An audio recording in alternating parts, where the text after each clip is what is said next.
So guys, before moving to the heart, let's first talk about the pericardium and then pericardial sinuses. Again, something which holds a good clinical importance.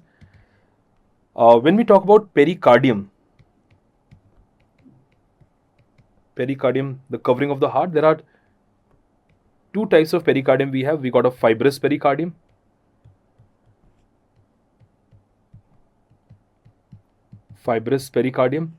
And then we got a serous pericardium. The fibrous and the serous pericardium. Fibrous pericardium is a fibrous layer, it's a single layer, which is like a bag in which the heart is kept. And the the base and the apex of fibrous pericardium is not corresponding to the heart. Like heart is having its posterior, its base on the posterior side and apex toward the left side. Nothing like that in fibrous pericardium. Fibrous pericardium is having its own base below and the apex is above. So it's like a pouch in which the heart is kept. Whereas the serous pericardium, which is more adherent to the heart, is again having two layers, and those two layers is the parietal layer and visceral layer. So we got a parietal layer of serous pericardium, and obviously the one which is absolutely adherent to the heart is a visceral layer of the serous pericardium. Let me try to explain this diagrammatically. What is the difference between the two? Now, let's say if this here is the heart,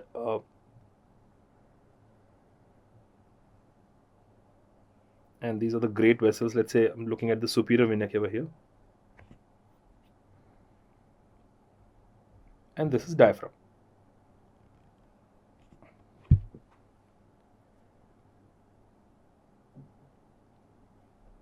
The fibrous pericardium, when I say this, the fibrous pericardium is having its base above.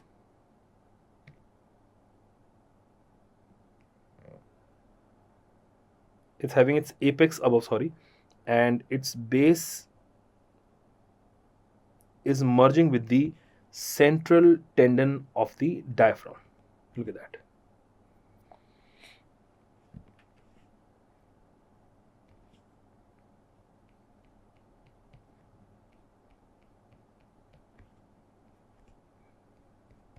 So that is the fibrous pericardium. As you can see, let me write that also. It is merged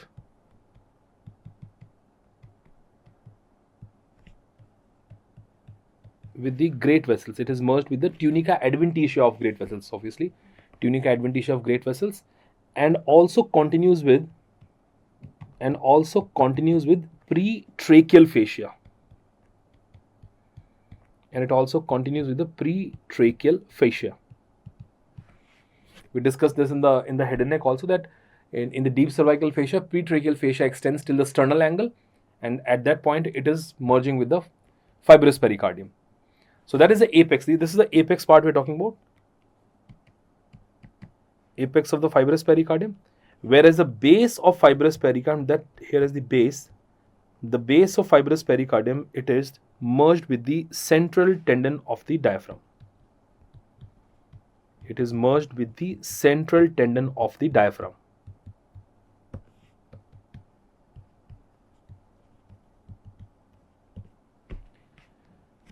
That is what fibrous pericardium, single layer. Now when it comes to the serous pericardium, we said we got two layers of serous pericardium. One is the parietal layer, which is adherent to the fibrous pericardium like this.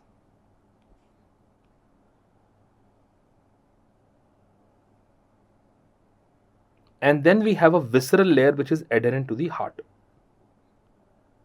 covering the heart and its coronary vessels closely. This is a visceral layer. And of course, the space in between will be the pericardial sinus, a thin film of fluid present inside, which acts as a lubricant there.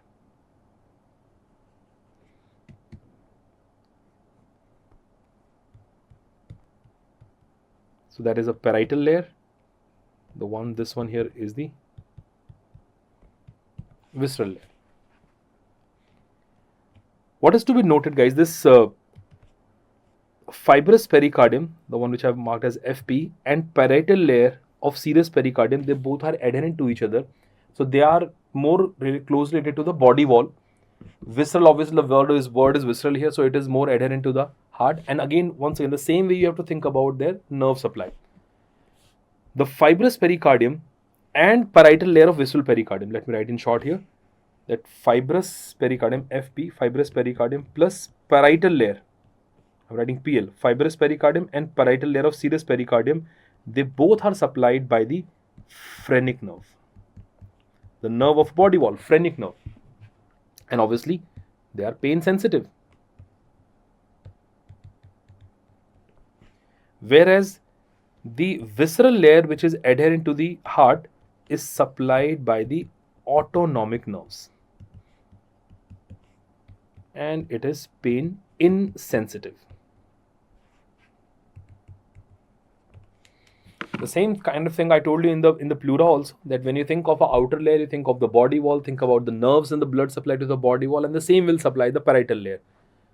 Fibrous pericardium and parietal layer both are fused and they're outside, so they are having the nerve supply of the body wall, which is phrenic nerve, a somatic nerve, and that is pain sensitive. So the pain of pericarditis is solely felt in the fibrous and the parietal layer of the pericardium and not in the visceral layer. Visceral layer is supplied with the autonomic nerve, it is pain insensitive.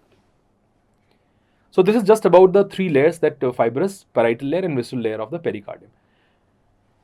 Okay, now think of a heart tube, guys. If you think of a heart tube, we discussed that in the embryology part. Now the heart tube, we have an upper end of the heart tube which is called as the arterial end, and the lower end is a venous end here. And just presume in this way that there is a heart tube which is covered with the parietal layer, visceral layer and fibrous pericardium, everything. So from this heart tube, if I remove the fibrous pericardium, what along with the fibrous pericardium will be gone is the parietal pericardium is also gone. So we still have the visceral pericardium covering this heart tube here. Just you have to presume it this way. And imagine now the folding of the heart tube takes place.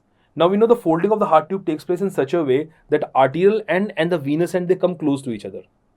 The folding will take place in the arterial end and the venous end come close to each other, which is quite obvious because if you look at the upper border of the heart, we have ascending aorta coming out from there, and we also have the superior vena cava at the same upper end only, which is an indication that arterial and the venous end, they came close in the folding of the heart tube. The arterial and the venous end came close to each other, but they're not merged with each other. So they're still separated from each other by a space or a sinus, and that is called as a pericardial sinus. To understand a pericardial sinus, let me show you a picture in which you will see the pericardium is present here, but the heart is being removed from there, and then you can see those spaces present in it. So before we draw it, I want all of you to look at this image here. Now this is a picture from which the heart obviously has been removed. There is no heart there, and you can only see the pericardium there. Well, if you look carefully, this outer one, guys, this outer line here, it corresponds to the parietal pericardium, and the one which is adherent to the blood vessels and everything, these are the visceral pericardium. This clearly is the ascending aorta, and this is the pulmonary trunk. We know that ascending aorta and pulmonary trunk, they both are derived from the arterial end of the heart tube. That is, they are both coming from the truncus arteriosus. And that's why you will see that there is a single layer of visceral pericardium covering both the blood vessels. Developmentally, they are coming from the same component only. Let me enlarge it. Can you see it? Look at this single layer of visceral pericardium which is covering both the blood vessels here. That's the one. Whereas when you look at the other blood vessel, the veins like superior vena cava, this one here is an inferior vena cava, and all these are four pulmonary veins. Doesn't matter they are carrying oxygenated or deoxygenated blood, but they are all veins. Superior vena cava, inferior vena cava, and the four pulmonary veins. Once again, look carefully. There is a single continuous layer of visceral pericardium covering all of them. Look at this one layer which is going around this, continuing on this side, covering these pulmonary veins, then stretching to the other side, covering superior vena cava, and then back to the pulmonary veins and to the inferior vena cava. That means this tube here is an arterial tube, and this everything here is a venous tube here. So between the arterial tube and the venous tube, which was at the two completely opposite end of the heart tube, with the folding of the heart tube, they came close. But you still can appreciate a space in between them. Look at this space in between, guys, the one which I'm highlighting here. This is called as a sinus. And what sinus is that? That is called as a transverse sinus. This sinus is called as a transverse sinus here. What is an advantage of transverse sinus? Well, this transverse sinus is through. In your first year practical, they even ask you to put a finger behind the ascending aorta and pulmonary trunk, and you can see your finger is actually can be seen appearing from the other side. That means these sinuses are through. You can go through them, and that's why they can be used surgically for the ligation of great vessels in cardiac surgery. If you're doing any major cardiac surgery, and let's say you have to ligate ascending aorta and pulmonary trunk, you can actually pass your ligature from this transverse sinus, and you can ligate this ascending aorta and pulmonary trunk using your ligature going through this transverse sinus. So having a surgical importance there. Similarly, there is another sinus present here, and that sinus is present in this region. Look at this, the one which is present between the pulmonary veins. The one which is present between the pulmonary veins, this guys here is an oblique sinus. This sinus here is an oblique sinus. Let's use a different highlighter. That's an oblique sinus. If you think about, pulmonary veins are going into which chamber? Pulmonary veins are coming into the left atrium. So this oblique sinus is present behind the left atrium. Now this oblique sinus is surrounded by the venous tube only. There is no contribution of arterial tube, that is above. This is a venous tube which is like covering this oblique sinus. It is open below and it is like closed above. So it's not through. It's a cul-de-sac, it's a blind sac. So what could be the advantage of oblique sinus? Well, may not be the surgical advantage, but it is having a natural advantage, and that is, if you can look carefully, can you see that impression of the esophagus? Look at that. This here is an impression for esophagus. Esophagus is present just behind the left atrium of the heart. If there is no space behind the left atrium, every time the left atrium will expand, it will compress the esophagus. That means every time the left atrium expands, it should be accompanied with a dysphagia. Doesn't happen. Why? Because we have a space behind the left atrium, and that is called as oblique sinus. So this space here, which is present behind the left atrium, is called as oblique sinus, which is providing an additional space for the left atrium to expand posteriorly without compressing esophagus.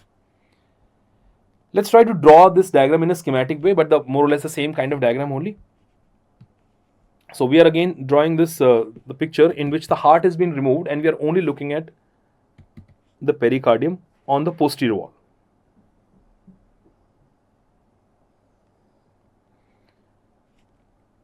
So guys, this once again is the ascending aorta and the pulmonary trunk. And as I said, both ascending aorta and pulmonary trunk, they are enclosed in the single continuous layer of visceral pericardium, which is called as an arterial tube.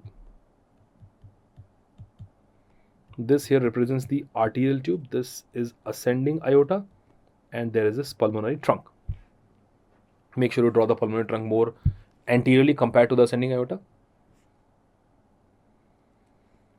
Then coming to the venous part, we got a superior vena cava, we got inferior vena cava, and we got these 4 pulmonary veins entering into the posterior wall of left atrium.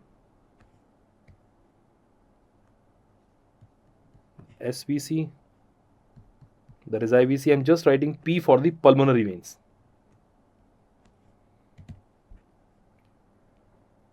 And there we go. This here is the visceral pericardium, which is forming a venous tube covering all these veins.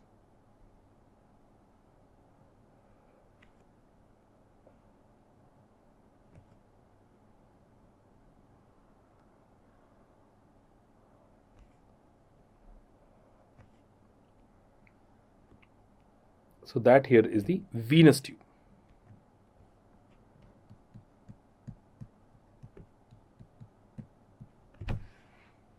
Arterial tube, venous tube. The same kind of picture I'm trying to replicate, the one we saw. So we got ascending aorta and pulmonary trunk in one tube, and in one layer of pericardium, visceral pericardium enclosed. That is an arterial tube thing, and these all are derived from the sinus venosus, that is venous end. The sinus, the transverse sinus. So the 2 sinuses that we appreciate here, this here is the transverse sinus, and the one which is present here is the oblique sinus.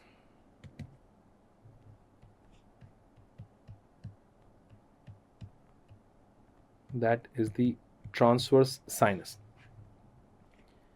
So guys, in the transverse sinus, what is there on the anterior aspect and what is there on the posterior aspect, anteriorly and posteriorly? Well, at times this 2-dimensional diagram can confuse you, because in this diagram it looks like superior and inferior, but we know that ascending aorta and pulmonary trunk are coming from the front and then going above like this. When you put the finger in the transverse sinus, it was behind ascending aorta and pulmonary trunk. So if I'm doing it for myself, I'll put the finger behind the ascending aorta and pulmonary trunk. So anterior relation is the arterial tube, and the posterior relation is the venous tube here. So this is anterior relation because these vessels will be coming from the front and going like that, and these are all posterior relation here. So transverse sinus anterior relation will be the ascending aorta and pulmonary trunk, that is the great vessels present in front, and posterior relation is the superior vena cava and pulmonary veins, superior pulmonary veins I can say. Venous tube, other end. Anterior relation is the arterial tube, posterior relation is the venous tube. And having these ascending aorta and pulmonary trunk in front and this transverse sinus being through, so the advantage of transverse sinus is it can be used, as I said, it can be used to ligate great vessels in cardiac surgeries. Can be used to ligate the great vessels in cardiac surgeries. So that's about the transverse sinus. On the other hand, here we have an oblique sinus. Oblique sinus. Now, first thing guys, oblique sinus is present only within the venous tube and it is a cul-de-sac. It is a blind sac. So it is a cul-de-sac. Cul-de-sac means it is a blind sac.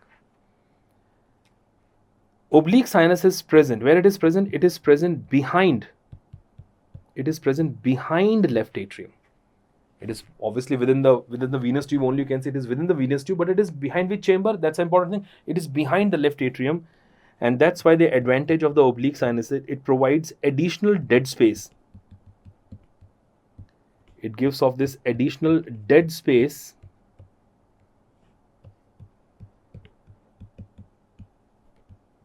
for expansion of left atrium posteriorly. Expansion of left atrium posteriorly without compressing on esophagus, Esophagus being the posterior relation of left atrium. So we need some space behind the left atrium so that when it expands, it does not cause any compression on the esophagus. So it's an additional dead space which is present behind the left atrium, which allows it to go backward or expand backward without compressing esophagus. So this is about the pericardium and the pericardial sinus. The two sinuses, the transverse sinus which is through a surgical importance, it holds a surgical importance. Oblique sinus which is present behind the left atrium and it is having more of a natural advantage of providing the additional space to left atrium. So this is about the pericardium part. In the next, we'll talk about the heart.